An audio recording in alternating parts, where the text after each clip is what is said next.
इब्राहिम खान है। मैं तुम जमात में पढ़ती हूँ। मेरी स्कूल का नाम जिला परिषद उर्दू प्राइमरी स्कूल राजगुरु नगर तालुका खेड़ जिला पुणे है। आज हम आपके सामने एक कहानी बोलने वाले हैं। 16 जून को बहुत तेज बारिश हो रही थी। किसान अपने जानवरों के साथ घर की तरफ रवाना हुआ। रास्ते में चलते चलते किसान का पाँव किसी चीज से टकरा गया। पाँव में से खून निकलने लगा। किसान घर पहुंचा, जख्म साफ करके दवाई लगाई।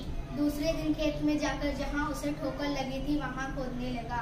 खोदने पर उसे एक तांबे का घड़ा नजर आया जिसमें सोने चांदी के जेवर थे। उसने सोचा कि ये सब मेरे खेत से निकला तो मेरा हुआ। फिर उसने सोचा ये मैंने तो नहीं रखा, फिर ये मेरा कैसे हुआ। गड्ढे से घड़ा निकाला, साफ किया और घर पहुंचा। घर पहुंचकर उसने घड़े को सरपंच के हवाले किया। सरपंच ने फैसला किया कि इसमें से आधा सोना किसान का होगा क्योंकि इसके खेत से मिला है और बाकी का सोना गांव की भलाई में इस्तेमाल किया जाएगा।